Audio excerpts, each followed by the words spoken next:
আমাদের গল্প শুরু হয় সেই মাটির ঘ্রাণে, যেখানে দুই নারীর হাতে গড়ে ওঠে আগুনের রসদ। তারপর চোখে পড়ে বিস্তৃত সরিষার মাঠ।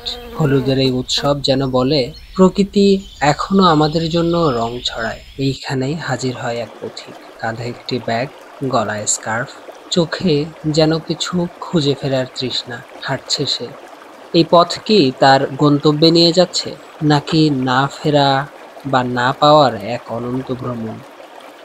আমরা যেন তার চোখ দিয়েই দেখি গ্রাম বাংলার রং।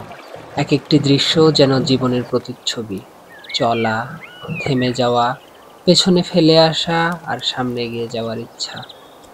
আবার কখনো প্রকৃতি থেমে যায় না, একটা পাখি বসে থাকে, চেয়ে থাকে দূরে।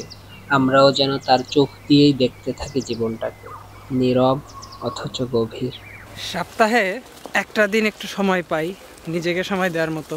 প্রতি সপ্তাহে তো একদিন করে সময় পাই, কিন্তু সব দিন তো আর এরকম ঘোরা হয় না। তো যে দিনটাই এরকম একটু ঘুরতে পারি, মানে খুব শান্তি লাগে, খুব তৃপ্তি লাগে।